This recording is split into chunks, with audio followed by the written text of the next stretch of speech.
I'm Laura Castricone, and welcome to our monthly webinar series on all things respiratory.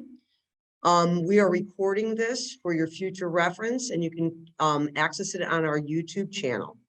So today, we're talking about problems that we encounter physiologically during the fall and winter seasons, mostly our respiratory challenges.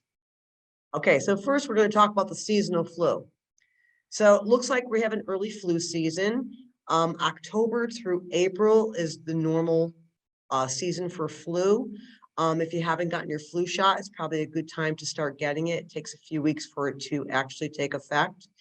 We started in October, about October 14th, we started seeing it increase in the southern part of the United States, and it's traveling north. It's expected to coincide with COVID-19, which has not gone away. Of course, we have the Omicron strain and a few other strains that are hanging around. There's 105 million doses of vaccine distributed at this time. So, like I said, it's time to get your seasonal flu vaccine if you do. It should occur between September and October to be covered for the entire flu season. If you do it too early in the season, you won't be covered for most of the duration of the flu season. So don't be doing it in August or July. It's really supposed to be done in September, October. It's recommended for everyone, obviously, but mostly for anybody 6 months and over. Under 6 months, you'd have to check with your pediatrician. This year's mix is effective for H1N1, H3N2, the B Victoria lineage, and the B Yamagata lineage, which some of these I'm not exactly familiar with to be able to give you a lowdown on what they are, but they try to mix it so that way they mimic what they see going on in places like Australia that have their flu season in April before we do. So they try to formulate a vaccine on what they're seeing that's been erupting in other parts of the world that are already going through their flu season. And obviously, if you don't know, people that are immunocompromised, the elderly, our children, and people that have comorbidities are more at risk of being hospitalized for seasonal flu. It's not a joke. You can get a pneumonia, you can get seriously ill with flu. And the problem this year is we can have a triple threat. Not only can you get the flu, but you can also get COVID-19 and RSV all at the same time, since they are all separate viruses.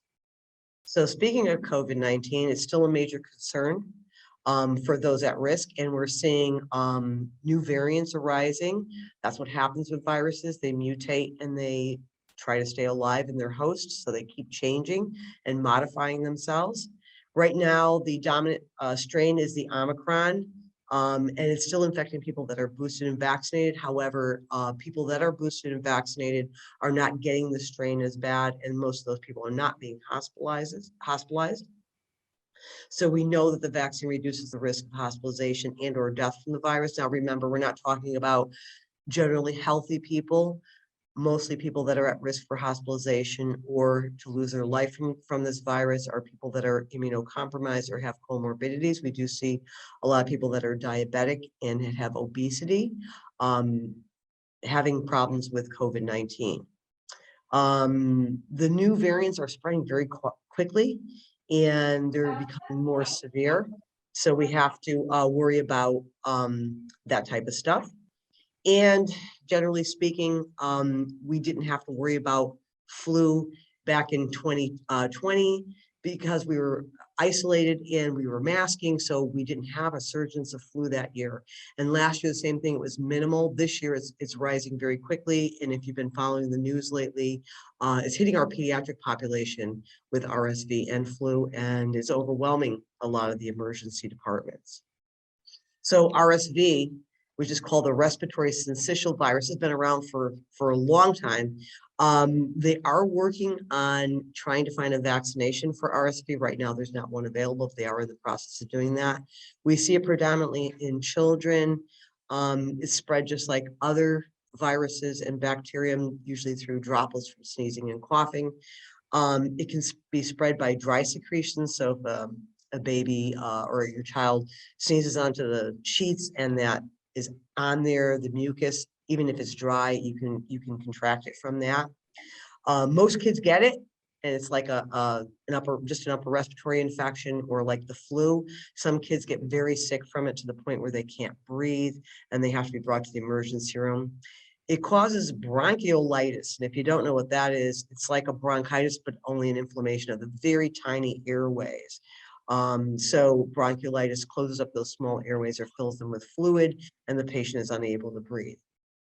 And the secondary cause is a pneumonia. If you can't get the secretions out of the lungs, they become infected and you can get a pneumonia. It's a very, very contagious virus. It can live for hours on inanimate surfaces. So you can see why children would get this most frequently, because children are not historically the best with hygiene. So they're touching surfaces and touching their mucous membranes, eyes, nose, or mouth, and it can be contracted very easily, since kids put their hands in their mouths quite frequently. So the best way to attack that would be to try to get them to wash their hands more frequently, wash it for them, wipe down surfaces with Clorox wipes or anything that is known to kill this particular virus, so that way you can keep it at bay. Remember, doorknobs, telephones, things like that, all are spreaders. Now, speaking of what can happen to you if you get an upper respiratory infection, a secondary effect is usually a pneumonia. If it doesn't get treated, or if it gets too deep into your lungs and you can't cough out those secretions, you can get a pneumonia. And the problem with pneumonia is it can cause not only difficulty in breathing and make you tired and make you have a cough, but it can cause low oxygen levels systemically, which can affect a lot of different parts of your body. Pneumonia can become acute to the point where all of a sudden you just can't breathe because you're filled up with fluid, and that warrants a visit to the emergency department. Bronchodilators can help open constricted airways. So sometimes with pneumonia, they'll order nebulizer treatments or an inhaler. So that way you can take it. It's a bronchodilator. It dilates the smooth muscle in the airway and opens it, so you can have a little bit more room to breathe. So that's one of the things they would give you for pneumonia, as well as hydrating, because you don't want those secretions to get too dry or too thick so you can't cough them out. It may require, depending the type of pneumonia, if it's a bacterial pneumonia, they will give you antibiotics. If it's a viral pneumonia, they may or may not have an antiviral for it. That's the problem with COVID-19 right now, RSV, and the flu we have a vaccine for, and so do we for COVID-19. But a lot of these viruses, we don't have antivirals to treat you with once you get sick with them. And a pneumonia can take many months to fully resolve, because the dependent portions of the lungs, the lower portions, are usually where it harbors, and it's hard to get those back up and recruit those small airways to breathing again. And of course, we have our good old-fashioned common cold, which gets mistaken a lot of times for other viruses. It's caused by a viral infection of the nose and throat. There is no cure for the common cold, as we know. It's been around for many, many years. It's caused by mostly the rhinovirus. With the common cold, normally you do not get a fever. A fever is usually a sign of infection. The common cold is an upper respiratory issue, but a lot of times it does not cause infection. So if you have a fever, it could be developing into something more. So always keep an eye on that. The common cold can last between 7 and 10 days before you're fully out of that. And you're also contagious for the first couple of days. So you have to, if you do work or you go to school, it's probably best to stay home during the first couple of days when you are active with virus for the common cold or RSV, if you know you have that.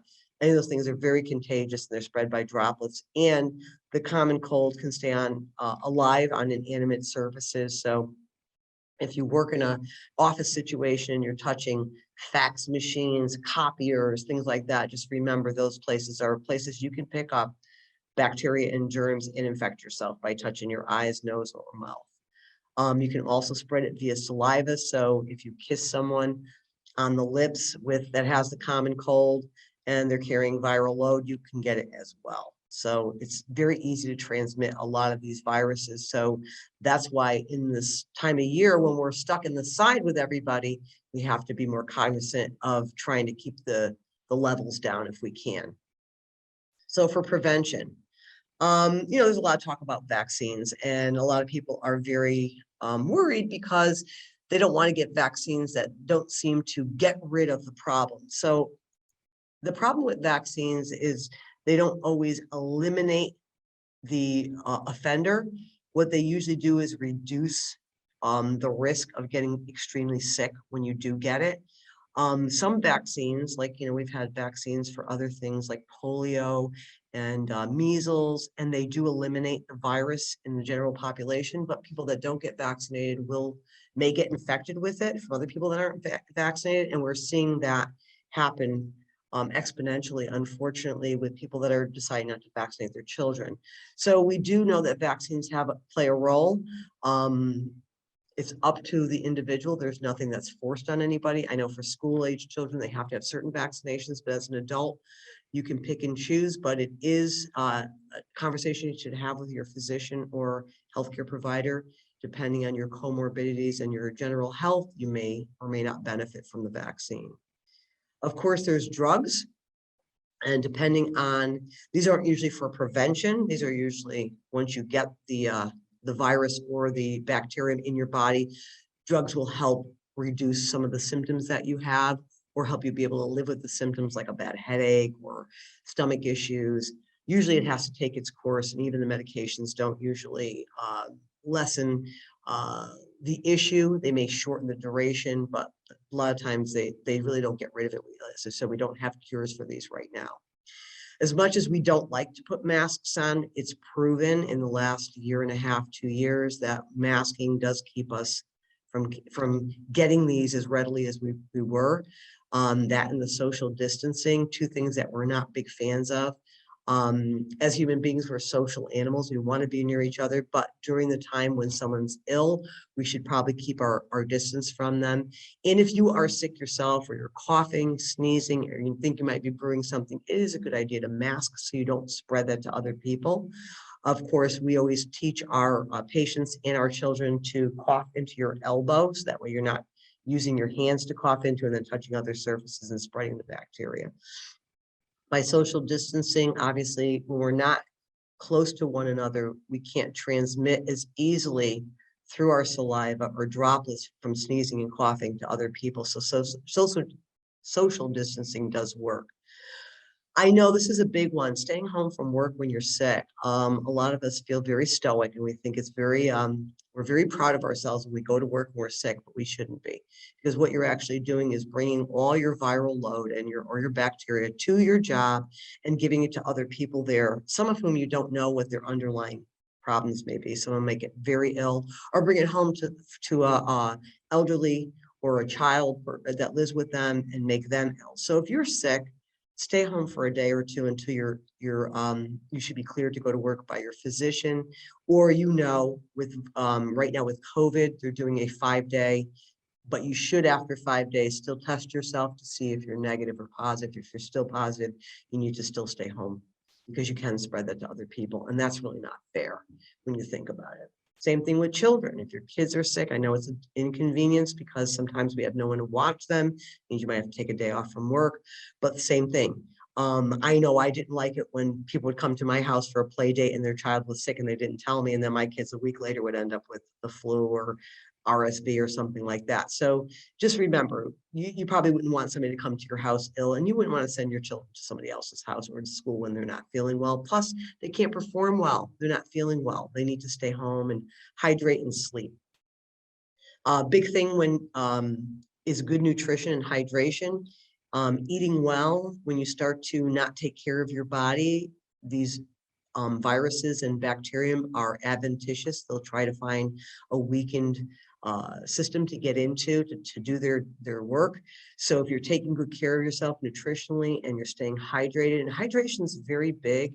The reason being, when you get an upper respiratory infection, if you're not drinking enough, and sometimes you don't feel well, you have a sore throat, you don't want to drink anything, or you have a bad fever and you don't want to drink anything, actually you start to get dry. And if you start to get dry, dehydration can cause a lot of secondary problems. So hydration is important. With children, you can try things like Pedialyte, which has electrolytes in it, or Gatorade, or freezing Gatorade to make popsicles out of it, which makes it easier on the throat, especially if they have a sore throat. Anyway, you can get some electrolytes and some hydration into the person that's ill, whether it's an adult or a child, is a good idea. Adequate sleep, we don't take good care of our sleeping habits. When you're not sleeping well, you lower your immune system. We know that for a fact. So making sure you get adequate sleep. And if you are suffering from a sleep disorder and you need to be treated, you need to have a conversation with your physician so you can get that treatment going, so you can start getting adequate sleep so you can stave off some of these adventitious viruses and bacteria that try to take over. And of course, good hand hygiene, that's, goes back to when we were children, and it has nothing to do with any of the things that are around now. We just know by washing your hands, we're not, hopefully not introducing the majority of the things we have touched that may have bacteria or a virus on them and introducing them to ourselves. This is ultimately very important with children. They have very poor hand hygiene. So teaching them to wash their hands and sing happy birthday while they're washing them allows them enough time to actually get the bacteria and offenders off their hand. Just sticking your hands on the water and washing for a couple seconds or rinsing them is not going to get rid of the bacteria. So we always encourage people to sing happy birthday. That usually gives them a long enough time to wash your hands and get rid of any offenders that might be harboring there. So why do we get sick more with respiratory infections in the winter? Well, pretty obviously it's because we're indoor and we're closer to other people. In the Northeast up here, it gets cold in the winter. We can't spend as much time outside. So we spend a lot of time inside. We're in closer quarters with people, in our offices, in our homes, in school, everything. So unfortunately, being in close contact allows us to transmit viruses and other things to one another.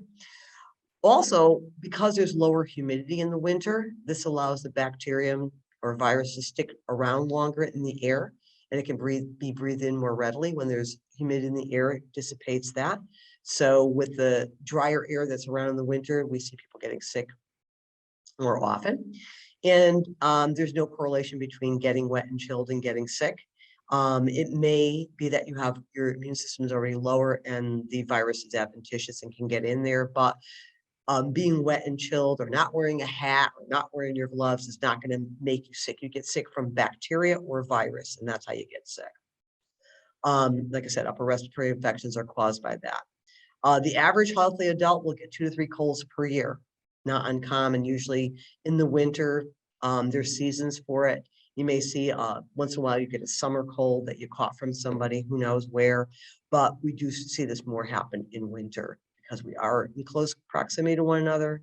We're together inside and we have that low humidity around that's allowing the virus to stay around. So other things I wanted to mention is we're in a process right now of worrying about this triple threat. We're seeing our pediatric population overwhelming the emergency rooms. We're seeing people getting flu and COVID together. You can actually get all these viruses tandem. So be careful if you're immunocompromised, our elderly and our pediatric patients. When's the time to go for help? If you're short of breath, if you have a hard time breathing, it's time to call your physician. If you have a really hard time breathing and you're struggling for air, you need to call 911 or present to the emergency department. If you have a pulse oximeter and you're able to test your oxygen levels, if you already have lung disease and you have one around your house and your oxygen levels are plummeting or starting to drop and you're trending that's a time to call your primary care physician, pulmonologist, or to present the emergency room, depending on how bad it is, just see what's going on. If you have uncontrolled coughing and you can't catch your breath because of it, it warrants to be looked at, because also we have to worry about whooping cough, which is around sometimes. We call it the 100-day cough, because a person can have that for approximately 3 months before they get rid of it. If you have a fever that doesn't go down despite taking fever reducers and lots of fluids, that's another reason to call your physician or to go to the emergency room. If your sputum, the phlegm that you spit out, is discolored, it's yellow, it's green, it's brown, that means you're probably harboring some sort of virus or upper respiratory infectant, and you need to have that looked at before it gets too deep into your lungs. It may cause a pneumonia. So that's another reason to give your primary care physician or your pulmonologist, if you see one, or present to the ER if it gets really bad. Obviously, chest pain is a very nebulous type of pain. We don't know where it generates from. So anytime you have chest pain, you should go to the emergency room. We're not going to try to guess if you're having a heart attack, and it happens even to younger people. So if you have chest pain, it could be from breathing issues, it could be from an upper respiratory, but it also could be heart related. So instead of trying to guess, you should present to the ED if you have chest pain. And if you're not able to keep fluids down, if you're vomiting, if you have diarrhea as a result of one of these offenders, and you're not able to keep fluids down, you can get dehydrated very quickly. So that's another reason to call your physician or to present to the emergency room if you're already in that position. Any questions today regarding what we discussed? I know this is not news to you, but just as a reminder that these offenders are around and they're looking to get us, because that's what viruses do. They want to live in a host, and we don't want you to be their host. So try to prevent that as best as you can. Remember, my email is Laura, Laura, at hpfy.com. If you have any questions you want to ask me outside of here, feel free. And again, it's being recorded, so you can watch this again on our YouTube channel. Thanks for joining us today. We look forward to seeing you next time. Have a great day.